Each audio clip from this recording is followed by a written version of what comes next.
Hello friends, कैसे हैं आप लोग। स्वागत है आप सभी का एवरेस्ट एकेडमी पे। तो आज हम करेंगे सीटेट 12 जनवरी 2023 का previous year question paper CDP का पार्ट, जिसमें 30 क्वेश्चंस हैं। तो चलिए स्टार्ट करते हैं आज की क्लास का पहला क्वेश्चन। तो पहला क्वेश्चन दिया है विकास। तो यहाँ पे पूछा गया है कि विकास जो है वो क्या है।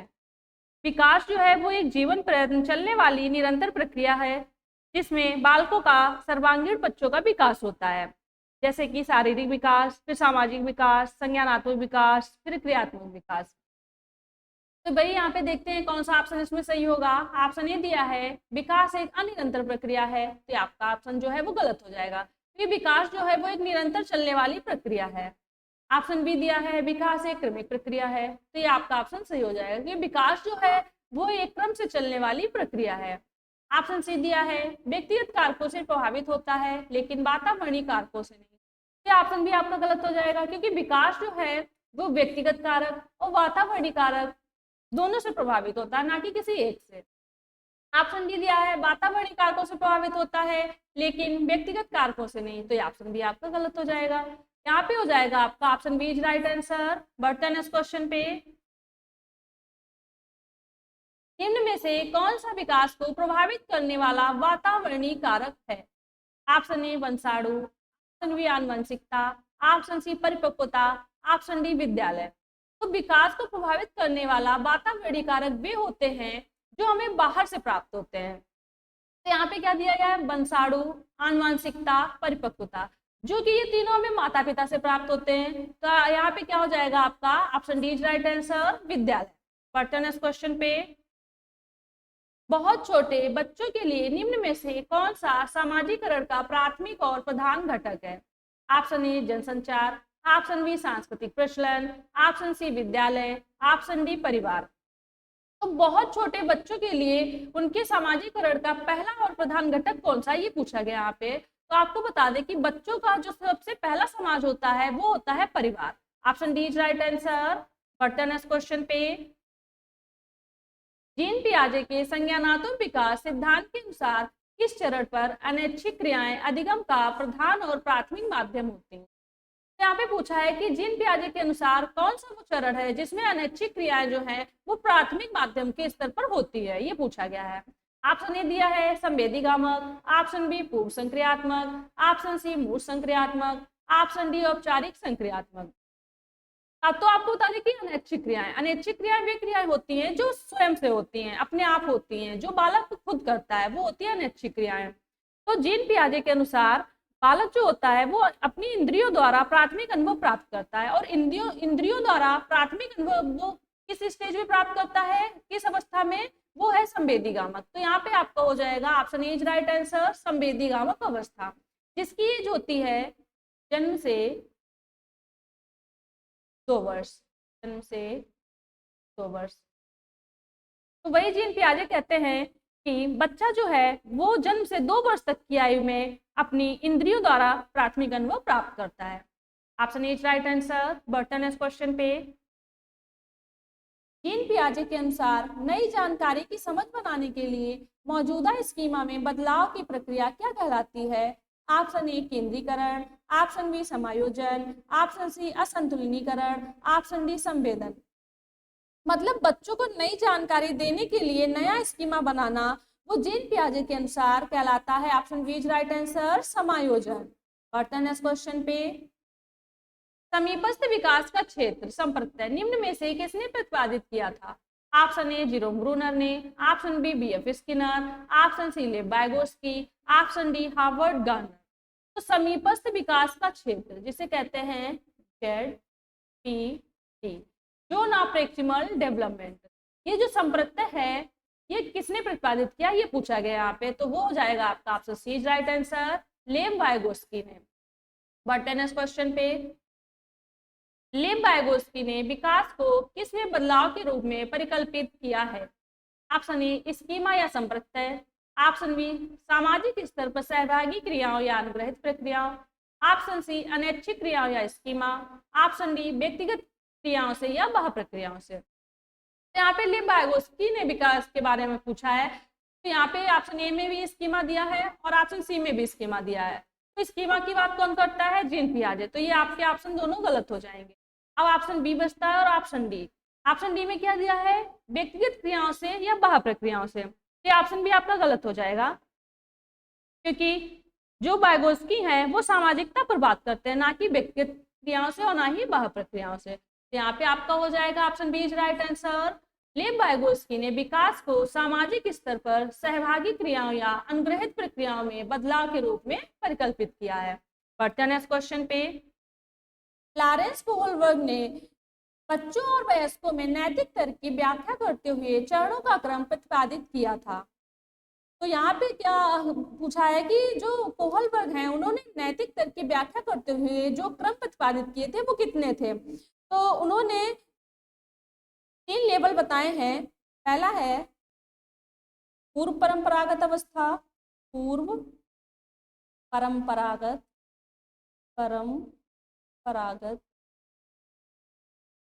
अवस्था, और जो दूसरी है वो है परंपरागत अवस्था,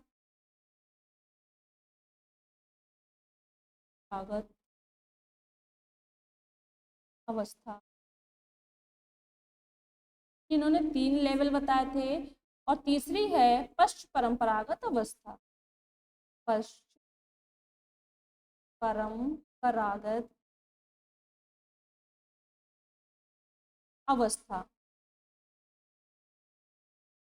और तीनों लेवल के इन्होंने 2-2 स्टेज बताए थे। तो इसका पहला स्टेज जो है वो है दंड और आज्ञा का पालन। क्या है? दंड और आज्ञा का पालन। और इसका दूसरा स्टेज जो बताया है वो है आत्मरुचि,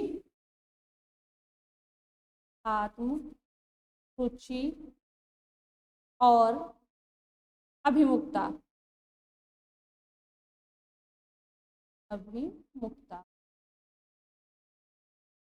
और जो परंपरागत अवस्था है इसके भी 2 स्टेज बताए हैं। तो इसका पहला स्टेज है अच्छा लड़का या अच्छी लड़की, अच्छा लड़का या अच्छी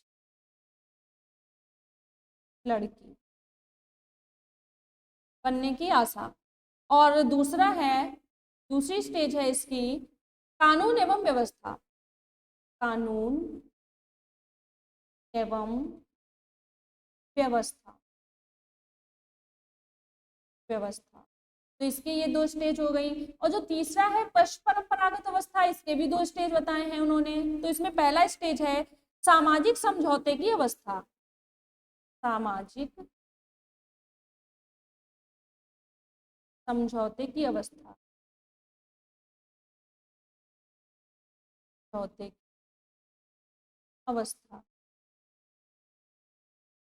और जो दूसरी स्टेज है इसकी वो है विवेक की अवस्था, विवेक की अवस्था। तो वही यहाँ पे पूछा है कि नैतिक तर्क की व्याख्या करते हुए उन्होंने कितने चरणों का क्रम प्रतिपादित किया था? तो उन्होंने इसके 3 लेवल दिए थे, पहला, दूसरा और तीसरा, और उन तीनों के 2-2 स्टेज बताए हैं। तो ये कुल मिला के हो जाएंगे 2 + 2 + 2 बराबर 6। तो यहाँ पे आपका आंसर हो जाएगा option B is right answer 6। बढ़ते हैं नेक्स्ट क्वेश्चन पे। संरचनावादी उपागम के अनुसार निम्न में से कौन से घटक को विद्यार्थियों में नहीं बढ़ाना चाहिए? यहाँ पे पूछा है नहीं बढ़ाना चाहिए। निगेटिव क्वेश्चन है तो आंसर भी निगेटिव ही होगा। ऑप्शन ए समस्या समाधान, ऑप्शन बी निर्देशित खोज, ऑप्शन सी सहयोगी अनुमान, ऑप्शन डी कंठस्थ स्मरण। तो कंठस्थ स्मरण जो है वो आपका यहाँ पे गलत हो जाएगा, और आपका जो गलत ऑप्शन होगा वही आपका राइट आंसर होगा। तो option D is right answer. बढ़ते हैं नेक्स्ट क्वेश्चन पे। बुद्धि लब्धि मतलब IQ परीक्षणों के संदर्भ में निम्नलिखित में से कौन सा कथन सही है? ऑप्शन ए वे बहुत व्यापक तरीके से बुद्धि को मापते हैं। बहुत व्यापक तरीके से, तो बहुत जो है वो एक निगेटिव वर्ड है। तो ये ऑप्शन आपका गलत हो जाएगा। ऑप्शन बी दिया है बुद्धि लब्धि परीक्षणों में मापने की एक निश्चित प्रकार की त्रुटि है। ऑप्शन सी दिया है बुद्धि लब्धि परीक्षण किसी भी प्रकार के सांस्कृतिक पूर्वाग्रह से मुक्त है, तो ये ऑप्शन भी आपका गलत हो जाएगा। ऑप्शन डी दिया है बुद्धि लब्धि परीक्षण हमेशा अत्यधिक विश्वसनीय होते हैं, तो ये ऑप्शन भी आपका गलत हो जाएगा। यहाँ पे हो जाएगा आपका option B is right answer. बढ़ते हैं क्वेश्चन पे। सिद्धांतवादी भाषा और विचार के मध्य संबंध की अवधारणात्मक समझ के बारे में मतभेद रखते हैं, जबकि जीन पियाजे का मानना है कि स्पेस प्रभावित करता है। लिम वाइगोत्स्की का सुझाव है कि स्पेस के निर्देशित करता या करती है। ऑप्शन ए दिया है भाषा संज्ञान भाषा या भाषा विचार। ऑप्शन बी भाषा संज्ञान या विचार भाषा। ऑप्शन सी वातावरण भाषा या आनुवंशिकता विचार। ऑप्शन डी विचार आनुवंशिकता या भाषा वातावरण। यहाँ पे जीन पियाजे, यहाँ पे पहले जीन पियाजे का मानना है, जीन पियाजे जो है वो पहले संज्ञान की बात करते हैं और फिर भाषा को प्रभावित करते हैं, और जो यहाँ पे लिम वाइगोत्स्की का सुझाव है वो पहले भाषा की बात करते हैं और फिर विचार को निर्देशित करते हैं। यहाँ पे आपका हो जाएगा option A is right answer. बाकी ये तीनों ऑप्शन जो है वो आपके गलत हो जाएंगे। बढ़ते हैं क्वेश्चन पे। पाठ्य पुस्तकों में महिलाओं की तुलना में पुरुषों को अधिक प्रतिनिधित्व होना चाहिए, ये किसका उदाहरण है? तो यहाँ पे क्या है कि महिला और पुरुष के बीच तुलना की गई है। जहाँ पे महिला पुरुष या लड़का लड़की में मतभेद होगा तो उसे हम कहेंगे जेंडर पूर्वाग्रह या जेंडर पक्षपात। तो यहाँ पे आपका हो जाएगा option A is right answer. बढ़ते हैं क्वेश्चन पे। और ये क्वेश्चन आपके एग्जाम के लिए वेरी इंपॉर्टेंट क्वेश्चन है, वेरी इंपॉर्टेंट, याद रखना है। बढ़ते हैं क्वेश्चन पे। एक शिक्षक या शिक्षिका को ऑप्शन ए पढ़ाने के दौरान विद्यार्थियों के सीखने की गति पर ध्यान देना चाहिए, बिल्कुल सही है। पढ़ाने के दौरान विद्यार्थियों की सीखने की गति को अनदेखा कर देना चाहिए, गलत है। विद्यार्थियों की जो सीखने की गति है उसको अनदेखा नहीं करना चाहिए।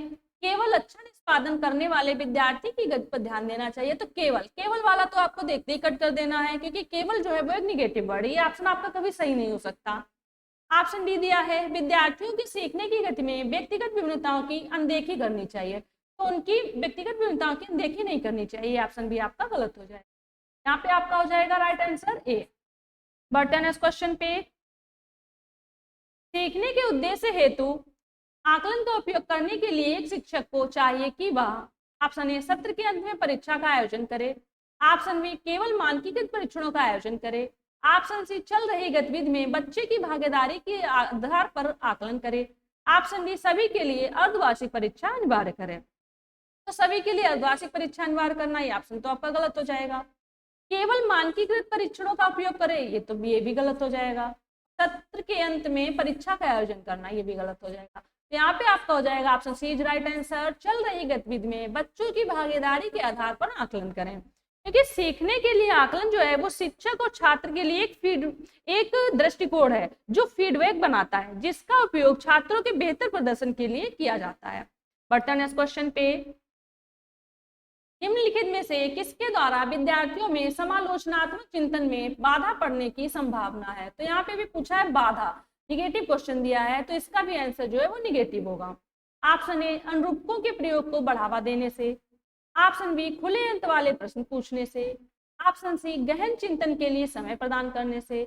ऑप्शन डी रटकर याद करने को प्रोत्साहित करने को। तो यही आपका यहाँ पे ऑप्शन गलत दिया है, जो गलत दिया है वही आपका राइट आंसर हो जाएगा, क्योंकि समालोचनात्मक चिंतन वह होता है जिसमें बच्चों को सोचना पड़े, जिसमें एक से ज्यादा जवाब बन सके, बच्चा ज्यादा से ज्यादा तर्क वितर्क कर सके। और यहाँ पे रटना मतलब बच्चों को रटाना या कंठस्थ करवाना, जो कि बिल्कुल गलत है, उसके हित में नहीं है। तो यहाँ पे निगेटिव क्वेश्चन पूछा है, तो निगेटिव उसका आंसर हो जाएगा ऑप्शन डी राइट आंसर। बढ़ते हैं क्वेश्चन पे। निम्न सामाजिक आर्थिक समूहों से संबंध रखने वाले विद्यार्थियों के सफल समावेशन हेतु कौन सी बात महत्वपूर्ण है? ऑप्शन ए मानकीकृत पाठचर्या द्वारा शिक्षण। ऑप्शन बी उनके सामाजिक सांस्कृतिक परिवेश की अनदेखी करना। ऑप्शन सी पारस्परिकता के बोध का विकास करने वाली विद्यालय संस्कृति को समुन्नत करना। ऑप्शन डी केवल प्रभुत्ववादी संस्कृतियों में प्रचलित प्रथाओं का क्रियान्वयन करना। तो मानकीकृत पाठचर्या जो कि आपका गलत हो जाएगा। सांस्कृतिक परिवेश की अनदेखी करना, ये ऑप्शन भी आपका गलत हो जाएगा। केवल, तो केवल वाला तो वैसे भी आपका गलत हो जाएगा। तो यहाँ पे हो जाएगा आपका option C is right answer. पारस्परिकता के बोध का विकास करने वाली विद्यालय संस्कृति को समुन्नत करना। बटन इस क्वेश्चन पे गलत शब्द जोड़ना, शब्दों को अनियमित रूप से बदलना और छोड़ देना, वाक्यों में शब्दों के क्रम को इधर उधर कर देना, या किसके स्पष्ट संकेत है। ऑप्शन ए अधिगम क्षमता, ऑप्शन बी स्वलीनता या ऑटिज्म, ऑप्शन सी ध्यानाभाव एवं अति सक्रियता विकार, ऑप्शन डी श्रवणवादिता। तो यहाँ पे आपका हो जाएगा option A is right answer अधिगम अक्षमता, क्योंकि जो है अधिगम अक्षमता के अंतर्गत आता है कि बच्चा वाक्यों के शब्दों को इधर उधर करता है, या उसे शब्दों को जोड़ता है फिर उसे हटाता है, अनियमित रूप से उसे बदलता है, फिर छोड़ता है, फिर ये करता है, फिर इधर से उधर करता है, वो अधिगम अक्षमता के अंतर्गत आता है। बाकी स्वलीनता ऑटिज्म जो दिया है वो भाषा से संबंधित है, भाषा स्वलीनता में जो है वो भाषा से संबंधित समस्याएं शामिल होती हैं, तो ये तो आपका होगा ही नहीं। यहाँ पे ध्यानाभाव एवं सक्रियता विकार, ये जो है वो एडीएचडी से संबंधित है। एडीएचडी क्या होता है? अटेंशन डिफिसिटी हाइपर एक्टिविटी डिजॉर्डर, जो कि इसमें बच्चा होता है काफी एक्टिव होता है, काफी सक्रिय होता है, जो कि एक जगह पे टिकता नहीं है, तो ये भी इससे संबंधित नहीं, ये भी गलत हो जाएगा। श्रवणवादिता, श्रवणवादिता का मतलब बच्चों को सुनने में दिक्कत होती है, तो ये ऑप्शन भी आपका गलत हो जाएगा। यहाँ पे हो जाएगा आपका ऑप्शन ए राइट आंसर अधिगम अक्षमता। बटन इस क्वेश्चन पे दृष्टिबाधित विद्यार्थियों के समावेशन को सफल बनाने के लिए निम्नलिखित में से कौन सा कारक एक बाधक बन सकता है? ऑप्शन ए इलेक्ट्रॉनिक रूप से अभिरूपित व्याख्यान टिप्पणियां या नोट, ऑप्शन बी रिकॉर्ड किए गए श्रव्य व्याख्यान, ऑप्शन सी चित्रात्मक सामग्रियों के स्पर्शनीय मॉडल, ऑप्शन डी लिखित विवरण और आरेख। तो दृष्टिबाधित विद्यार्थियों के समावेशन के बारे में बात की गई है। तो दृष्टिबाधित वे बच्चे होते हैं जो ठीक से देख नहीं पाते, तो ऐसे बच्चों को सफल बनाने में कौन सा कारक जो है वो बाधक बन सकता है, ये पूछा गया, यहाँ पे निगेटिव क्वेश्चन पूछा गया है। तो यहाँ पे हो जाएगा आपका ऑप्शन डी राइट आंसर लिखित विवरण और आरेख, क्योंकि जो बच्चे देख नहीं पाते आप उन्हें लिखी हुई सामग्री दोगे जो उनके लिए उचित नहीं होगी, उनके हित में नहीं होगी, जो आपका ऑप्शन गलत होगा वही आपका सही हो जाएगा। Option D right answer. बटन इस क्वेश्चन पे स्वलीनता ग्रसित विद्यार्थी विशिष्ट रूप से किस व्यवहार को प्रदर्शित करते हैं? ऑप्शन ए उत्कृष्ट मौखिक संप्रेषण कौशल, ऑप्शन बी अति क्रियाशीलता, ऑप्शन सी पुनरावृत्ति आचरण या व्यवहार, ऑप्शन डी सामाजिक अंतरक्रियाओं के लिए उत्साह।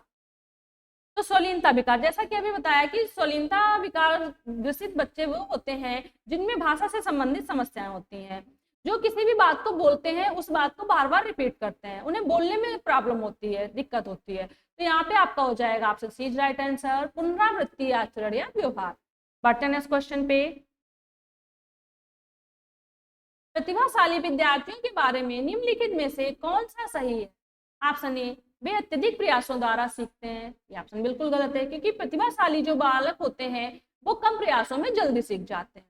ऑप्शन बी वे जानकारी को समझने में अधिक समय लेते हैं, ये भी गलत है, क्योंकि वे किसी भी जानकारी को समझने में अधिक समय नहीं लेते हैं, कम से कम समय में समझ जाते हैं। ऑप्शन सी दिया है उनमें औसत से अधिक क्षमता होती है, बिल्कुल सही है, क्योंकि उनमें औसत से अधिक क्षमता होती है। ऑप्शन डी उनके विचारों में रचनात्मकता और मौलिकता की कमी होती है, ऑप्शन भी आपका गलत दिया है कि जो प्रतिभाशाली विद्यार्थी होता है उसमें रचनात्मकता और मौलिकता की कमी नहीं होती है। तो option D option C is right answer. बटन इस क्वेश्चन पे अभिकथन है प्राथमिक कक्षाओं में विद्यार्थियों को पढ़ाने के लिए शिक्षक को प्रमुख रूप से व्याख्यान पद्धति का उपयोग करना चाहिए। तो शिक्षक जो है वो बच्चों को लेक्चर नहीं देगा, व्याख्यान पद्धति का जो है वो उपयोग नहीं करेगा। तो यहाँ पे आपका जो अभिकथन दिया है ये आपका गलत दिया है। सरकार दिया है इसका सीखने की प्रक्रिया सबसे ज्यादा तब प्रभावी होती है जब वह निष्क्रिय श्रवण के माध्यम द्वारा की जाती है। तो निष्क्रिय श्रवण के माध्यम द्वारा की जाती है, तो यह आपका गलत हो जाएगा, क्योंकि निष्क्रिय श्रवण के माध्यम से नहीं बल्कि सीखने की प्रक्रिया तब प्रभावी होती है जब वह सक्रिय श्रवण के माध्यम द्वारा की जाती है। तो यहाँ पे आपको सही विकल्प चुनना है। तो आपको बता दें कि जब आपका अभिकथन भी गलत होगा और आपका तर्क भी गलत दिया होगा तो आपको चारों ऑप्शन पढ़ने की कोई जरूरत नहीं है, आपका हो जाएगा option D is right answer. A और आर दोनों गलत है। बटन इस क्वेश्चन पे वास्तविक दुनिया के संदर्भों से सीखने के लिए मस्तिष्क क्या है, इसलिए विद्यालयों को किसके अधिगम पर जोर देना चाहिए? ऑप्शन ए सक्षम या रचनात्मक, ऑप्शन बी असक्षम या अन्वेषण, ऑप्शन सी सक्षम या पाठ्य पुस्तक आधारित, ऑप्शन डी असक्षम या गैर संदर्भित। तो असक्षम वाला जो है वो तो आपके गलत हो जाएगा, क्योंकि मस्तिष्क जो है वो असक्षम नहीं होता है, ये दोनों गलत हो जाएंगे। तो यहाँ पे सक्षम दिया है, बिल्कुल सही है। ऑप्शन सी में भी सक्षम दिया, सही है। पाठ्य पुस्तक आधारित, जो कि गलत दिया है, मतलब बच्चों को रटवाना, याद करवाना। तो यहाँ पे दिया रचनात्मक, बिल्कुल सही है। यहाँ पे आपका हो जाएगा option A is right answer, सक्षम या रचनात्मक। बढ़ते हैं नेक्स्ट क्वेश्चन पे। रचनावाद किसका समर्थन करता है? ऑप्शन ए शिक्षार्थियों द्वारा नए ज्ञान के सृजन का, ऑप्शन बी शिक्षकों द्वारा नए ज्ञान की अस्वीकृति का, ऑप्शन सी पहले से अर्जित ज्ञान के पुनरुत्पादन का, ऑप्शन डी रटकर याद किए गए ज्ञान के प्रदर्शन का। तो यहाँ पे आपका हो जाएगा option A is right answer, शिक्षार्थियों द्वारा नए ज्ञान के सृजन का। तो आपको बता दें कि रचनावाद जो है वो शिक्षार्थियों को केवल निष्क्रिय रूप से जानकारी लेने के बजाय ज्ञान का निर्माण करते हैं तथा जानकारी को अपने पहले से मौजूद ज्ञान में शामिल भी करते हैं। तो यहाँ पे दिया है ऑप्शन बी में शिक्षकों द्वारा नए ज्ञान की अस्वीकृति का, तो अस्वीकृति ये ऑप्शन आपका गलत हो जाएगा। पहले से अर्जित ज्ञान के पुनरुत्पादन का, कि बच्चा यहाँ पे जो पहले से उसको ज्ञान है उसी को बार बार रिपीट करता है, तो ये ऑप्शन भी आपका गलत हो जाएगा। रटकर याद किए गए ज्ञान के प्रदर्शन का, ये ऑप्शन भी आपका गलत हो जाएगा। यहाँ पे हो जाएगा आपका ऑप्शन इज राइट आंसर, शिक्षार्थियों द्वारा नए ज्ञान के सृजन का। बढ़ते हैं नेक्स्ट क्वेश्चन पे। कक्षा में सभी विद्यार्थियों को शामिल करने के लिए विविध साधन प्रदान करना महत्वपूर्ण। ऑप्शन ए संलग्नता करने के, ऑप्शन बी प्रतिस्पर्धा के, ऑप्शन सी भेदभाव करने के, ऑप्शन डी अबोधगम्यता के। तो अबोधगम्यता, तो बोध का मतलब यहाँ पे क्या होता है? समझना। यहाँ पे दिया अबोधगम्यता मतलब नहीं समझना है, तो ये ऑप्शन आपका गलत हो जाएगा। भेदभाव करने के, तो बच्चों में हम भेदभाव नहीं कर सकते, ये ऑप्शन भी गलत हो जाएगा। प्रतिस्पर्धा, क्या बच्चों को कंपटीशन करवा सकते हैं? बिल्कुल नहीं, तो ये ऑप्शन भी आपका गलत हो जाएगा। यहाँ पे हो जाएगा आपका ऑप्शन इज राइट आंसर, संलग्नता शामिल करने के। बढ़ते हैं नेक्स्ट क्वेश्चन पे। एक समस्या को कई मध्यवर्ती उपलक्ष्यों में विभाजित करने की युक्ति और फिर प्रत्येक मध्यवर्ती उपलक्ष्य को हल करने के साधनों का पता लगाना क्या कहलाता है? ऑप्शन ए मौखिकरण, ऑप्शन बी अनुरूपात्मक चिंतन, ऑप्शन सी संसाधन अंत विश्लेषण, साधन अंत विश्लेषण, ऑप्शन डी कार्यात्मक स्थिरता या जड़ता। तो यहाँ पे आपको हो जाएगा option C is right answer, साधन अंत विश्लेषण। इस साधन अंत विश्लेषण जो है वो एक तकनीकी है जिसका उपयोग आर्टिफिशियल इंटेलिजेंस कार्यक्रमों में समस्याओं को हल करने के लिए किया जाता है। बढ़ते हैं नेक्स्ट क्वेश्चन पे। अभिकथन है अध्यापकों को पढ़ाई जाने वाली अवधारणाओं के बारे में शिक्षार्थियों के सिद्धांतों के बारे में जानना चाहिए, बिल्कुल सही है, और उसी के आधार पर पाठ को आगे बढ़ाना चाहिए, बिल्कुल सही दिया है। आपका अभिकथन जो यहाँ पे बिल्कुल सही दिया है। सरकार जो दिया है विद्यार्थियों के सहज सिद्धांत एक प्रकार की वैकल्पिक अवधारणाएं होती हैं और आगे के अधिगम में बहुत मायने रखती हैं, बिल्कुल सही दिया है। तो यहाँ पे आपका तर्क जो है वो भी सही दिया है। तो यहाँ पे आपको सही विकल्प चुनना है, तो आपको बता दें जब आपका अभिकथन भी सही है और आपका तर्क भी सही दिया है तो भी आपका हो जाएगा यहाँ पे option A is right answer. A और आर दोनों सही है और आर ए की सही व्याख्या करता है। बढ़ते हैं नेक्स्ट क्वेश्चन पे। अभिकथन है विद्यालयों को ऐसी शिक्षण शास्त्री प्रविधियों को बढ़ावा देना चाहिए जो केवल सीखी गई सामग्री के पुनरुत्पादन पर जोर ना दे, बिल्कुल सही है। अगर यहाँ पे ये ना दिया होता, यहाँ पे लिखा है कि पुनरुत्पादन पर जोर ना दे। पुनरुत्पादन का मतलब क्या होता है कि बच्चों को जो चीज पहले से याद बताई गई है उसी को वो बार बार रिपीट करें। तो यहाँ पे लिखा है कि इस पर जोर ना दें, तो ये आपका सही हो जाएगा। और अगर ये ना दिया होता यहाँ पे तो ये आपका अभिकथन गलत हो जाता। तर्क दिया है इसका आर, संवेग और संज्ञान एक दूसरे से पृथक है। पृथक का मतलब क्या होता है? अलग अलग,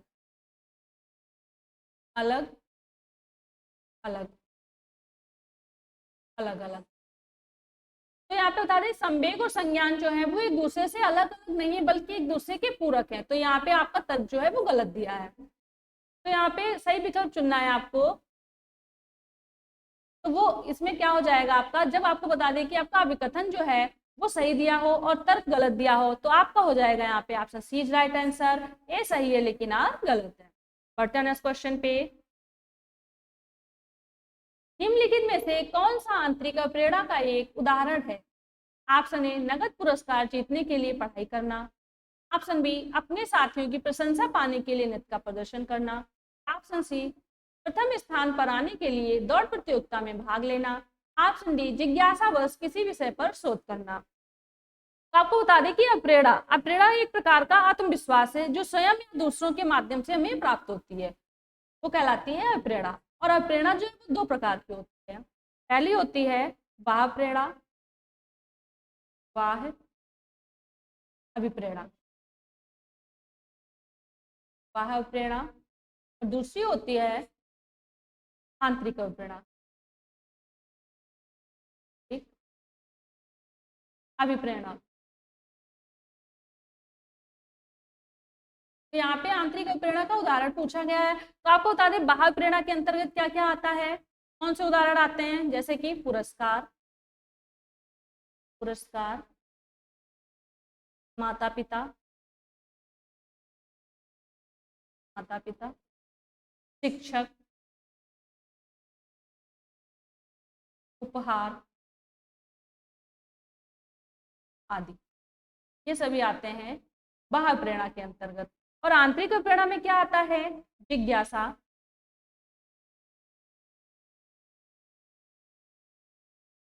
जिज्ञासा, रुचि, चुनौती आदि, आनंद आदि, ये जो है वो आंतरिक प्रेरणा के उदाहरण है। तो यहाँ पे आंतरिक प्रेरणा का ही उदाहरण पूछा गया है, तो वो हो जाएगा आपका यहाँ पे option D is right answer, जिज्ञासा बस किसी विषय पर शोध करना। बाकी जो ये तीन दिए हैं, नगद पुरस्कार जीतने के लिए पढ़ाई करना, अपने साथियों की प्रशंसा पाने के लिए नृत्य का प्रदर्शन करना, प्रथम स्थान पर आने के लिए दौड़ प्रतियोगिता में भाग लेना, ये जो तीनों हैं ये तीनों बाह्य प्रेरणा के उदाहरण है। बढ़ते हैं इस क्वेश्चन पे। निम्नलिखित में से कौन से कारक सीखने की प्रक्रिया को प्रभावित करते हैं? पहला दिया है कक्षा का परिवेश, बिल्कुल सही है, क्योंकि टीचर जो है वो जितना अच्छा कक्षा का परिवेश रखेगा बच्चा जो है वो उतनी अच्छी तरह से सीख पाएगा। क्या तो बिल्कुल सही दिया है। दूसरा दिया है संसाधनों की उपलब्धता, तो आप उसे जितने संसाधन उपलब्ध कराएंगे जैसे कि वीडियो दिखाना, एक्टिविटी करवाना, बच्चा जो है वो उतने ही अच्छे ढंग से सीखेगा, ये भी आपका सही हो जाएगा। तीसरा दिया है शिक्षक की शिक्षण शास्त्रीय विधियां, मतलब शिक्षक पढ़ाने का जितना अच्छा तरीका अपनाएगा बच्चा उतने ही अच्छी तरह से सीखेगा, तो ये भी आपका सही दिया है।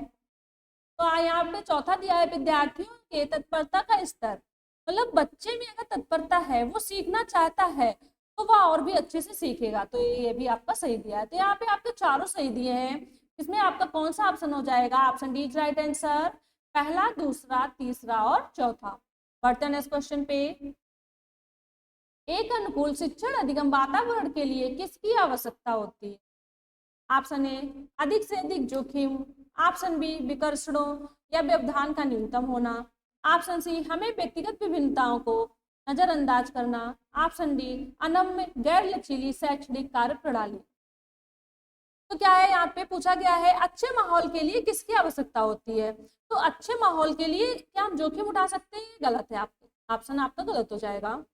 फिर क्या दिया है, विकर्षण और व्यवधान का न्यूनतम होना, तो यहाँ पे विकर्षण का मतलब, व्यवधान का मतलब जो है, मतलब विकर्षण का मतलब हो जाता है बाधा, तो क्या अर्थ होता है, बाधा, और न्यूनतम, न्यूनतम का अर्थ होता है कम, कम मतलब कम होना, मतलब बाधा का कम होना।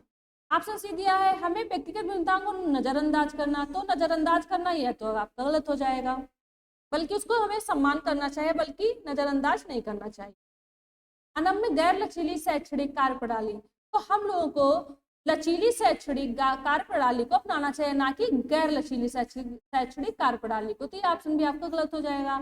यहाँ पे हो जाएगा आपका ऑप्शन बी राइट आंसर, एक अनुकूल शिक्षण अधिगम वातावरण के लिए हमें व्यवधान का मतलब बाधा का कम होना जरूरी है, उसकी आवश्यकता होती है। तो आज की क्लास के 30 क्वेश्चंस कंप्लीट होते हैं। मिलते हैं नेक्स्ट क्लास में, बने रहिए आप सभी एवरेस्ट एकेडमी के साथ। Thank you, take care, bye bye.